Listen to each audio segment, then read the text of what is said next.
ಪ್ರಿಯ ವೀಕ್ಷಕರೇ, ಜನಧ್ವನಿ ನ್ಯೂಸ್ಗೆ ಸ್ವಾಗತ. ಬರಗಾಲದ ಸಂಕಷ್ಟದ ನಡುವೆ ಪಾವಗಡದ ಶ್ರೀರಾಮಕೃಷ್ಣ ಸೇವಾಶ್ರಮದಿಂದ ಮಾನವೀಯ ಕಾರ್ಯ ಮುಂದುವರಿದಿದೆ. ಮೇವು ವಿತರಣಾ ಯೋಜನೆಯಡಿಯಲ್ಲಿ ಇಂದು ಸುಮಾರು 60 ಹಸುಗಳಿಗೆ ಮೇವನ್ನು ವಿತರಿಸಲಾಯಿತು. ಮಧುಗಿರಿ ತಾಲೂಕಿನ ಗೊಲ್ಲರಹಟ್ಟಿಯ ನಂದಗೋಕುಲ ಸೇವಾ ಟ್ರಸ್ಟ್ ಗೋಶಾಲೆಗೆ 1 ಲೋಡ್ ಮೇವನ್ನು ಒದಗಿಸಲಾಗಿದ್ದು, ಟ್ರಸ್ಟ್ ಪರವಾಗಿ ಸತ್ಯನಾರಾಯಣ ಶಾಸ್ತ್ರಿ ಸ್ವೀಕರಿಸಿದರು. ತೀವ್ರ ಬಿಸಿಲಿನಿಂದ ಮೇವು ಸಿಗದೆ ಪರಿತಪಿಸುತ್ತಿದ್ದ ಗೋವುಗಳ ಸಂಕಷ್ಟವನ್ನು ಗೋಪಾಲಕರು ಸ್ವಾಮೀಜಿ ಜಪಾನಂದಜಿ ಅವರ ಮುಂದೆ ಹಂಚಿಕೊಂಡಾಗ ತಕ್ಷಣ ಸ್ಪಂದಿಸಿ ನೆರವಿಗೆ ಬಂದರು. ಈಗಾಗಲೇ ಕಂಬದೂರು ಭಾಗದಲ್ಲೂ ಮೇವು ವಿತರಣೆ ನಡೆಯುತ್ತಿದ್ದು, ಭೂಪೂರು ಪ್ರದೇಶದ ಹಸುಗಳಿಗೆ ಕೂಡ ಶೀಘ್ರದಲ್ಲೇ ಮೇವು ಒದಗಿಸಲಾಗುತ್ತದೆ. ಬರಗಾಲದ ಹೊತ್ತಿನಲ್ಲಿ ಸಾವಿರಾರು ಹಸುಗಳಿಗೆ ಆಶ್ರಯವಾಗಿರುವ ಈ ಸೇವಾಶ್ರಮದ ಕಾರ್ಯ ನಿಜಕ್ಕೂ ಶ್ಲಾಘನೀಯವಾಗಿದೆ.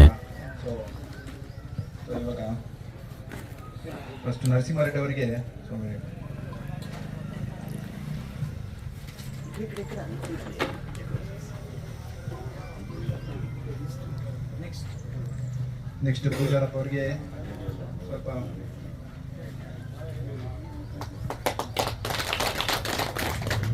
ನೆಕ್ಸ್ಟ್ ಈ ರಾಸುಗಳು ಏನು ಘೋರ ಒಂದು ಇದನ್ನು ಅನುಭವಿಸ್ತಿದ್ದಾವೋ ಅದಕ್ಕೆ ಒಂದು ಗ್ರೀನ್ ಸಿಗ್ನಲ್ ಅಂತಂದರೆ ಅದಕ್ಕೆ ಆ ರೀತಿ ಒಂದು ಹಸುವಿನ ವಿತರಣೆ ಕಾರ್ಯಕ್ರಮ ಈ ಸ್ವಾಮೀಜಿಯವರು ಇಲ್ಲಿ ಹಮ್ಮಿಕೊಂಡಿರೋದು ನಮ್ಮ ತಾಲೂಕಿನ ಭಾಗ್ಯದ ಕೆಲಸ. ಇಂಥ ಹಳ್ಳಿಗಳಲ್ಲಿ ತಾಲೂಕಿನಲ್ಲಿ ಏನು ರಾಸುಗಳು ಮತ್ತು ಕೆಲವು ರೋಗಿಗಳು ಕಣ್ಣಿಂದಾಗಿರ್ಬೋದು ಬೇರೆ ಇತರೆ ಕಾಯಿಲೆಗಳಿಗಾಗಲಿ ಈ ಆಸ್ಪತ್ರೆ ಇಲ್ಲಿ ಸ್ಥಾಪನೆ ಮಾಡಿರೋದು ಕೂಡ जय श्री महामाई की जय, जय श्री स्वामी जी महाराज जी की जय, जय श्री दुर्गा माई की जय, श्री पवन पुत्र हनुमान जी की जय, आदि लक्ष्मण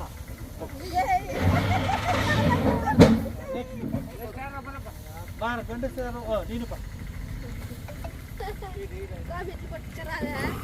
పగ్గం ఎక్కడ ఓ స్వామీజీ ఇస్తారు పగ్గుడు పగ్గము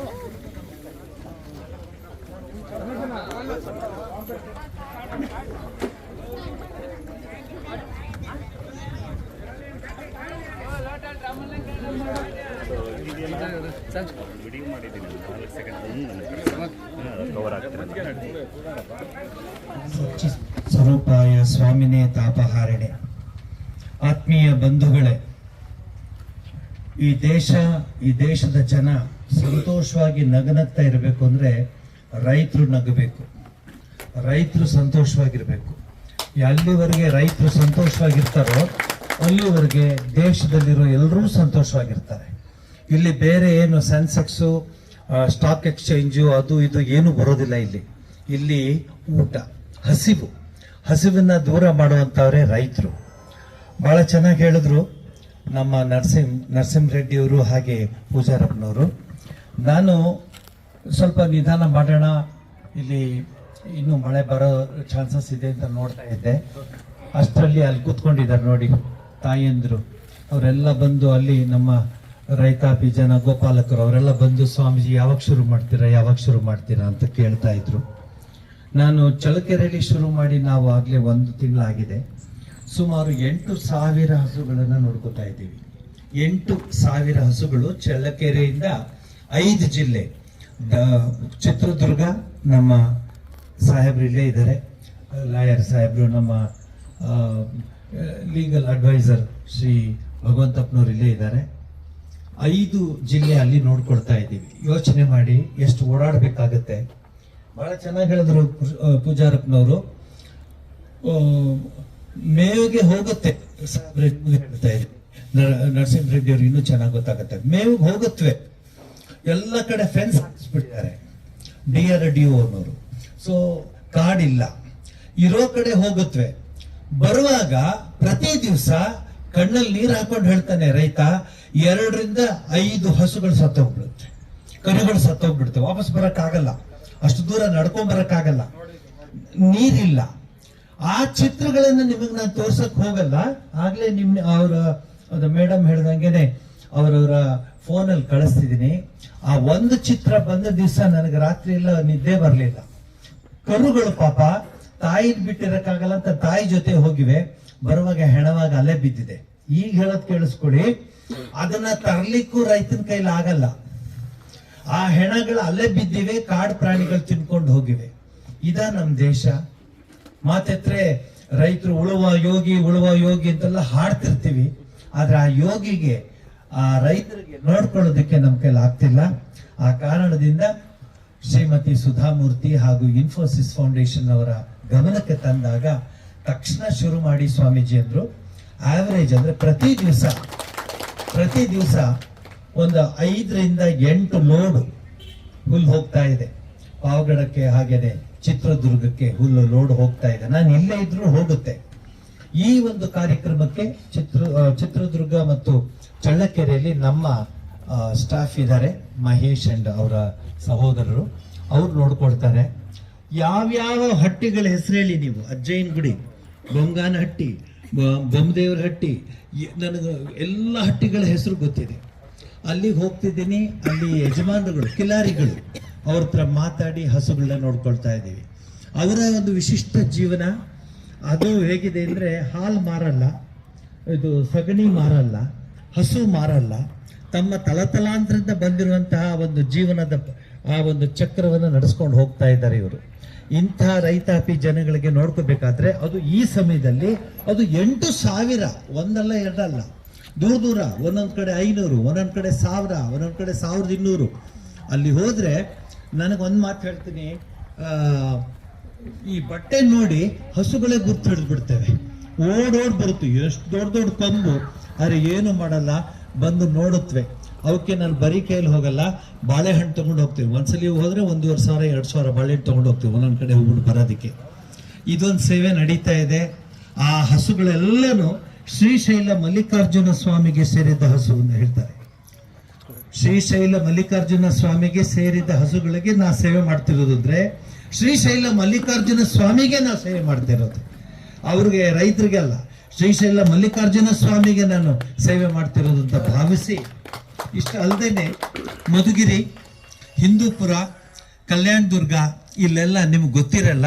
ನಾನು ಇವತ್ತು ಹೇಳ್ತಾ ಇದ್ದೀನಿ, ಭಗವಂತಪ್ಪನವ್ರಿಗಂತೂ ನಾನೇನು ಹೇಳೋಕ್ಕಲ್ಲ, ಅವರೆಲ್ಲ ನೋಡ್ತಾ ಇದ್ದಾರೆ, ಪ್ರತಿ ಕ್ಷಣ ನೋಡ್ತಾ ಇದ್ದಾರೆ. ಅಲ್ಲಿಯ ಪೂಜಾರಿಗಳು, ನರಸಿಂಹರೆಡ್ಡಿಯವರೇ ಪೂಜಾರಿಗಳು, ದೇವಸ್ಥಾನ, ಒಂದು ದೇವಸ್ಥಾನದಲ್ಲಿ 50, ಒಂದು ದೇವಸ್ಥಾನದಲ್ಲಿ 30 ಹಸುಗಳಿವೆ ಸ್ವಾಮಿಯ ಕಡೆಯಿಂದ. ಅಲ್ಲಿ ಆ ದೇವಸ್ಥಾನಗಳಾದ್ರಿಂದ, ಆ ಪೂಜಾರಿಗಳಾದ್ರಿಂದ ಅಲ್ಲಿಗೆ ಕಳಿಸ್ಬಿಡ್ತಾ ಇದ್ದೀವಿ. ರುದ್ರ ಮುನಿ ಅಲ್ಲಿಗೆ ತಗೊಂಡೋಗಿ ಕೊಡ್ತಾನೆ. ಮಧುಗಿರಿ ಹತ್ರ ಒಂದು ದೇವಸ್ಥಾನದ ಹಸುಗಳು 50 ಹಸುಗಳಿದೆ. ಹೀಗೆ ಬರೀ ಪಾವಗಡ ನೋಡ್ಕೊತಿಲ್ಲ, 5 ಜಿಲ್ಲೆ ಪ್ಲಸ್ ಈ ಏರಿಯಾಗಳಲ್ಲಿ ಯಾರ್ಯಾರಿಗೆ ತೊಂದರೆ ಇದೆಯೋ ಅವ್ರು ಬಂದು, ನೀವು ಬರ್ಬೋದು. ನನ್ನ ಆಫೀಸ್ಗೆ ಒಂದು ದೊಡ್ಡ ಫೈಲ್ ಇಟ್ಬಿಟ್ಟಿದ್ದೀವಿ, ಹುಲ್ ಕೊಡಿ ಸ್ವಾಮಿ ಅಂತ. ನನಗೇನು ಆಸೆ ಗೊತ್ತಾ, ನರಸಿಂಹರೆಡ್ಡಿ ಅವರೇ, ಪೂಜಾರಪ್ಪನವರೇ, ಆಮೇಲೆ ಭಗವಂತಪ್ಪನವರೇ, ಸುದೇಶ್ ಬಾಬುಜಿಯವರೇ, ಇಷ್ಟು ಅಪ್ಲಿಕೇಶನ್ಗಳು ಸರ್ಕಾರಕ್ಕೆ ಹೋಗ್ಬೇಕಾಗಿತ್ತು. ನನ್ನ ಹತ್ರ ಹೇಗೆ ಬರಬೇಕು? ಸರ್ಕಾರಕ್ಕೆ ಹೋಗಿ ಸರ್ಕಾರ ಏನು ತಗೋಬೇಕಾಯ್ತು.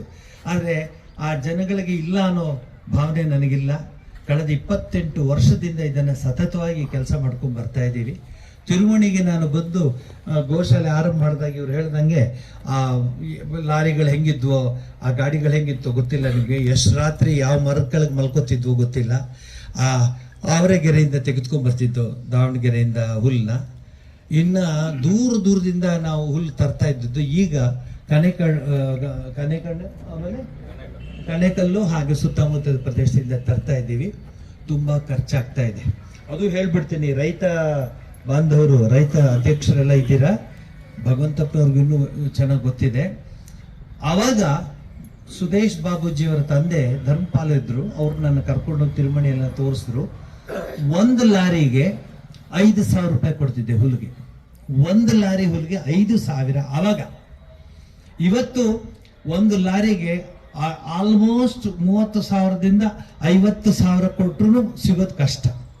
ಆಮೇಲೆ ಇಲ್ಲಿ ನಮ್ಮ ರುದ್ರಮುನಿ ಮತ್ತು ಅಲ್ಲಿಯ ರೈತಾಪಿ ಜನಗಳಿಗೆ ನಾನು ಹೋಗಿ ಬೇಡ್ಕೊಂಡು ರಿಕ್ವೆಸ್ಟ್ ಮಾಡ್ಕೊಂಡಿದ್ದಕ್ಕೆ ಇಲ್ಲಿ ಈ ಒಂದು ಹುಲ್ಲನ್ನ ಕಳಿಸ್ತಾ ಇದ್ದಾರೆ, ಖರೀದಿಸ್ತಾ ಇದ್ದೀವಿ ನಾವು ಅಲ್ಲಿಂದ. ಬಹಳ ಕಷ್ಟವಾದ ಕೆಲಸ ಇವರೇ. మాట్లాడోದು బహಳ ಚೆನ್ನಾಗಿದೆ. ఎవరో ఇస్తారు వాళ్ళకి డబ్బులు, ఎవరో ఇస్తారు వాళ్ళు పంచేస్తారు. ನೀನು ಕೊಡ್ತೀನಿ ಬಾ. ಈಗ ನಿನಗೆ ನೀನು ಎಷ್ಟು ಹೇಳ್ತೀವಿ ಅಷ್ಟು ಚೆಕ್ ಕೊಡ್ತೀನಿ, ಕೆಲಸ ಮಾಡು. ನೀನು ಎಷ್ಟು ಕಷ್ಟ ಗೊತ್ತಾ? ಕಾರ್ಡ್ಗಳಿದೆ ನೋಡಿ, ಯಜಮಾನರುಗಳು ಕೊಡಿ, ಒಂದು ಕಾರ್ಡ್ ಕೊಡಿ. ಪ್ರತಿಯೊಂದು ಕಂಪ್ಯೂಟರ್ಗೆ ಹೋಗ್ಬೇಕು. 5 kg ಕೊಟ್ಟರು ಕಂಪ್ಯೂಟರ್ಗೆ ಹೋಗ್ಬೇಕು, 10 kg ಕೊಟ್ಟರು ಕಂಪ್ಯೂಟರ್ಗೆ ಹೋಗ್ಬೇಕು. ಆಮೇಲೆ ಕಾರ್ಡ್ ಮೇಲೆ ಕುತ್ಕೋ, ಕಾರ್ಡ್ ಮೇಲೆ ಅವನ ತಗೊಳ್ಳೋವನ ಫೋಟೋ, ಆಮೇಲೆ ರಿಜಿಸ್ಟ್ರಲ್ಲಿ ಅವ್ರ ಫೋಟೋ.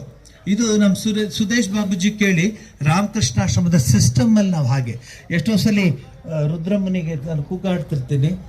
ತೂಕ ಹಾಕ್ಬೇಕು, ತೂಕ ತರಬೇಕು, ಖಾಲಿ ತಗೊಂಡು ಹೋಗಿ ತೂಕ ಹಾಕ್ಬೇಕು, 2 ಲೆಕ್ಕ ಕೊಟ್ರೇನೆ ಅವನಿಗೆ ಹಣ ಪಾವತಿ ಮಾಡ್ತೀವಿ. ಸೊ ಬಹಳ ಕಷ್ಟ ಇದೆ. ಯಾರೋ ಒಬ್ರು ಮಾತಾಡ್ತಿದ್ರು ಬಹಳ ಹಿಂದೆ, ಇದೇ ಗಾಡಿ ಹಿಂಗ್ ಬರುತ್ತೆ ಮತ್ತೆ ಹಂಗೋಗುತ್ತೆ, ಹಿಂಗೆ ಬರುತ್ತೆ ಹಂಗೋಗುತ್ತೆ ಅಂತ. ಅವ್ರು ಮಾಡೋ ಕೆಲಸ ಹೇಳ್ತಿದ್ದಾರೆ, ನಮ್ದಲ್ಲ. ನಾವು ಹಂಗೆ ಮಾಡ್ಲಿಕ್ಕೆ ಆಗೋದಿಲ್ಲ. ಹೀಗಾಗಿ ಇಲ್ಲಿ ಕೂತಿರೋ ರೈತ ಬಾಂಧವರು, ರೈತ ಮಹಿಳೆಯರು, ಇವರೆಲ್ರಿಗೂ ದೇವರು ಒಳ್ಳೇದು ಮಾಡಲಿ. ನಿಮ್ಮ ಸಹಕಾರ, ನೀವು ಸಂತೋಷವಾಗಿ ಬರ್ತೀರಾ, ಏನು ಹುಲ್ ಕೊಡ್ತೀವೋ ತಗೊಂಡು ಹೋಗ್ತೀರಾ. ಕಣ್ಣಲ್ಲಿ ಈ ದಿನ ಇದು ಬಹು ವರ್ಷಗಳಿಂದ ನಡೆದುಬರುವಂಥ ಕಾರ್ಯಕ್ರಮ. ಈ ಒಂದು ಕಾರ್ಯಕ್ರಮದಲ್ಲಿ ಈ ಬಿಸಿಲು ಬೇಗೆಯಲ್ಲಿ ಪ್ರತಿ ವರ್ಷದಂತೆ ಹುಲ್ಲನ್ನು ದನ ಕರುಗಳಿಗೆ ನೀಡುತ್ತಿರುವುದು ತಮಗೆಲ್ಲ ಗೊತ್ತೇ ಇದೆ. ಈ ಒಂದು ಕಾರ್ಯಕ್ರಮಕ್ಕೆ ಈ ರಾಮಕೃಷ್ಣ ಆಶ್ರಮದ ಅಧ್ಯಕ್ಷರಾದ ಸ್ವಾಮಿ ಜಪಾನಂದಜಿಯವರು ಆಗಮಿಸಿದ್ದಾರೆ. ಅವರಿಗೆ ನಮ್ಮ ನಿಮ್ಮೆಲ್ಲರಿಂದ ಕೂಡ ಸ್ವಾಗತವನ್ನು ಬಯಸ್ತಾ ಇದ್ದೀನಿ. ಹಾಗೆ ನಮ್ಮ RVS ಸಂಘದ ಕನಿಕಾಪರಮೇಶ್ವರ RVS ಸಂಘದ ಅಧ್ಯಕ್ಷರಾದ ಸುದೇಶ್ ಕುಮಾರ್ ಅವರು ಆಗಮಿಸಿದ್ದಾರೆ. ಅವರು ಕೂಡ ಧನ್ಯವಾದಗಳು. ಹಾಗೆ ಇಲ್ಲಿಯ ಪ್ರತಿಯೊಂದು ಕಾರ್ಯಕ್ರಮಗಳು ಕೂಡ ನಮಗೆ ಬೆನ್ನೆಲುಬಾಗಿ ನಿಂತ್ಕೊಂಡು ಇಲ್ಲೇ ನಮ್ಮ ಒಂದು ಕಾರ್ಯಕ್ರಮದಲ್ಲಿ ಪ್ರತಿಯೊಂದರಲ್ಲೂ ಭಾಗವಹಿಸ್ತಾರಂಥ ಭಗವಂತಪ್ಪ ಅವರು ಕೂಡ ನಾವು ಬಂದಿದ್ದಾರೆ, ಲಾಯರ್ ಅವರು ಕೂಡ ಧನ್ಯವಾದಗಳು ಆಗಮಿಸಿದ್ದಾರೆ. ಸ್ವಾಗತವು. ಮತ್ತು ರೈತ ಸಂಘದವರಾದ ಪೂಜಾರಪ್ಪ ಅವರು ಬಂದಿದ್ದಾರೆ, ಅವರು ಕೂಡ ಸ್ವಾಗತವನ್ನು ಬಯಸ್ತಾ ಇದ್ದೀನಿ. ರೈತ ಸಂಘದವರಾದ ಮತ್ತೊಬ್ಬ ನರಸಿಂಹರೆಡ್ಡಿ ಅವರು ಬಂದಿದ್ದಾರೆ, ಅವರು ಕೂಡ ಸ್ವಾಗತವನ್ನು ಬಯಸ್ತಾ ಇದ್ದೀನಿ. ಮತ್ತು ಆರೋಗ್ಯದ ಬಗ್ಗೆ ಪ್ರತಿಯೊಂದು ಇದು ಮಾಡ್ಕೊಂಡು ನಮಗೆ ಹೇಳುವಂಥ ಡಾಕ್ಟರ್ ಚಂದ್ರಕಲಾ ಮೇಡಮ್ ಅವರು ಬಂದಿದ್ದಾರೆ, ಅವರು ಕೂಡ ಸ್ವಾಗತವನ್ನು ಬಯಸ್ತೀನಿ. ರೈತ ಸಂಘದ ಮತ್ತೊಬ್ಬ ಅತಿಥಿಗಳು ಬಂದಿದ್ದಾರೆ, ಬಡಣ್ಣ ಅಂತ, ಅವರು ಕೂಡ ಸ್ವಾಗತವನ್ನು ಬಯಸ್ತೀನಿ.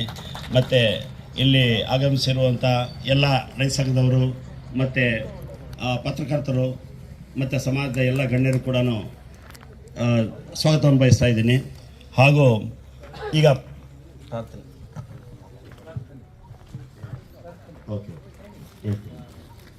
ಪ್ರಾರ್ಥನೆ ಡಾಕ್ಟರ್ ಚಂದ್ರಕಲಾ ಮೇಡಮ್ ಅವರಿಂದ.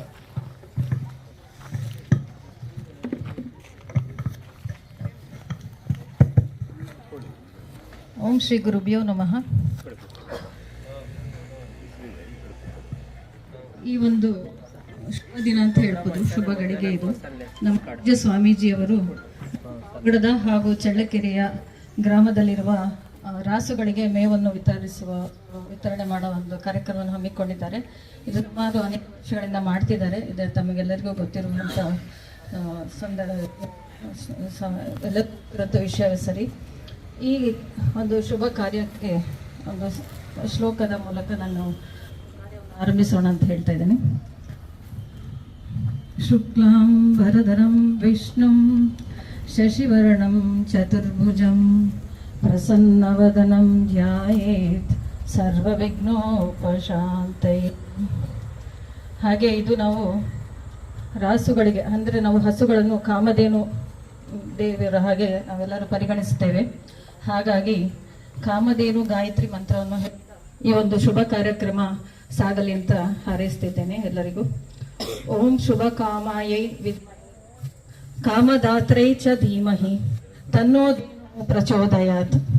ಹಾಗಂದ್ರೆ ನಾವು ಈ ಒಂದು ಶುಭ ಕಾರ್ಯಕ್ರಮವನ್ನು, ಈ ಶುಭವನ್ನು ಹರಸುವ ಆ ತಾಯಿಯನ್ನು, ಆ ಗೋಮಾತೆಯನ್ನು ತಿಳಿಯುತ್ತಾ ನಮ್ಮ ಆಸಕ್ತಿಯನ್ನು ಈಡೇರಿಸುವ ಹಾಗೆ ಆ ತಾಯಿಯನ್ನು ಧ್ಯಾನಿಸುತ್ತೇವೆ. ಹಾಗೆ ಆ ಗೋಮಾತೆಯು ನಮ್ಮ ಬುದ್ಧಿಯನ್ನು, ನಮ್ಮ ಜೀವನವನ್ನು ಉಲ್ಬಣಗೊಳಿಸಿ ನಮ್ಮ ಎಲ್ಲರಿಗೂ ಒಂದು ಒಳ್ಳೆಯ ಒಂದು ಮಾರ್ಗದರ್ಶನ ನೀಡುತ್ತೆ ಅಂತ ಹೇಳುತ್ತಾ ಈ ಶುಭ ಕಾರ್ಯಕ್ರಮ ಯಾವುದೇ ರೀತಿಯ ಒಂದು ವಿಘ್ನಗಳು ಇಲ್ಲದ ಹಾಗೆ ಎಲ್ಲರಿಗೂ ಶಕ್ತಿಯನ್ನು ನೀಡಿ ಈ ಒಂದು ಕಾರ್ಯಕ್ರಮವನ್ನು ಚೆನ್ನಾಗಿ ನಾವೆಲ್ಲರೂ ಒಗ್ಗೂಡಿ ನಡೆಸಿಕೊಂಡು ಹೋಗೋಣ. ಇದರಲ್ಲಿ ಎಲ್ಲರೂ ಯಾರು ಭಾಗಿಯಾಗಿದ್ದಾರೆ, ನಮ್ಮ ಪೂಜಾ ಸ್ವಾಮೀಜಿಯವರು, ಅವರ ಜೊತೆ ಎಲ್ಲ ಹಿರಿಯರು ಎಲ್ಲರೂ ಕೈ ಜೋಡಿಸಿ, ಇದು ಯಾಕಂದ್ರೆ ಮನುಷ್ಯರಿಗಾದ್ರೆ ಅದು ಒಂಥರ ಹೇಳ್ಬೋದು, ಇದು ಪ್ರಾಣಿಗಳು, ಮೂಕ ಪ್ರಾಣಿಗಳು, ಅವುಗಳಿಗೆ ಅದು ನೀವು ಆಕ್ಚುಲಿ ಕೆಲವು ಫೋಟೋಸ್ ಎಲ್ಲ ನೋಡ್ಬಿಟ್ರೆ ಚಳ್ಳಕೆರೆಯಲ್ಲಿ ಹಸುಗಳನ್ನ ನೋಡಿದ್ರೆ ತುಂಬಾನೇ ಬೇಜಾರಾಗುತ್ತೆ. ಅವುಗಳು ಮೇವಿಲ್ಲ, ಕುಡಿಯೋದಕ್ಕೆ ನೀರಿಲ್ಲ. ನಮ್ಗೆಲ್ಲರಿಗೂ ಗೊತ್ತು, ಇನ್ನು ಈಗ ಬೇಸಿಗೆ ಸ್ಟಾರ್ಟ್ ಆಗ್ತದೆ, ಇನ್ನೂ 2-3 ತಿಂಗಳು ಇರುತ್ತೆ. ಸೊ ಹಾಗಾಗಿ ಎಲ್ಲರೂ ಕೈ ಜೋಡಿಸಿಕೊಂಡು ಈ ಒಂದು ಕಾರ್ಯಕ್ರಮವನ್ನು ಒಂದು ಯಶಸ್ವಿಗೊಳಿಸೋಣ ಅಂತ ಹೇಳ್ತಾ ನನ್ನ ಪ್ರಾರ್ಥನೆಗಳು ಹಾಗೂ ನನ್ನ 2 ಮಾತುಗಳನ್ನು ಧನ್ಯವಾದಗಳು.